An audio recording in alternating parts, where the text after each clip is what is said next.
நல்லா கவனிங்க, இன்றைக்கும் நாம் சொல்லுகிறோம் எழுப்புதல் வரப்போகிறது, ஃபியூச்சர் டென்ஸில் சொல்கிறோம். அப்படி தான் அன்னைக்கு அப்படி தான் சொன்னாங்க. அறுப்புக்கு இன்னும் 4 மாதங்கள் இருக்கிறது. அப்போ இயேசு சொன்னார். அப்படிலாம் கிடையாது, இன்னைக்கே அறுப்பு காலம்தான். இன்றைக்கும் நம்மில் அநேகர் அதைத்தான் சொல்கிறோம்.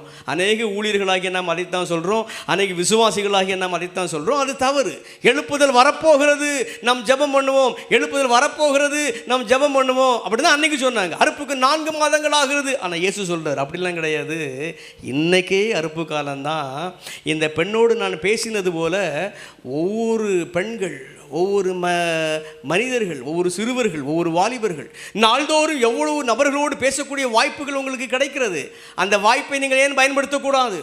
நம்முடைய எவ்வளோ மக்கள் பேசுகிறார்கள், நம்முடைய பிள்ளைகளோடு எவ்வளோ மக்கள் பேச நம்முடைய வீடுகளுக்கு வருகிறார்கள், நம்முடைய கணவரோடு மனைவியோடு பெற்றோரோடு பேசுவதற்கு எவ்வளோ மக்கள் வருகிறார்கள்.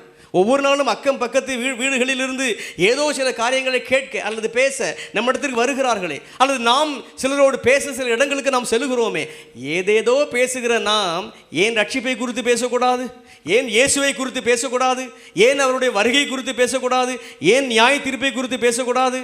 ஏன் பரலோக ராஜ்யத்தை குறித்து பேசக்கூடாது? அப்படி பேசுகிற போது அவர்களுக்குள் ரட்சிப்பு வந்து விடுமே. ஆனால் நாம் என்ன எண்ணுகிறோம்? நான் ஜெபம் பண்ணுவேன், என்றாவது ஒரு நாள் எழுப்புதல் வரும். தவறு.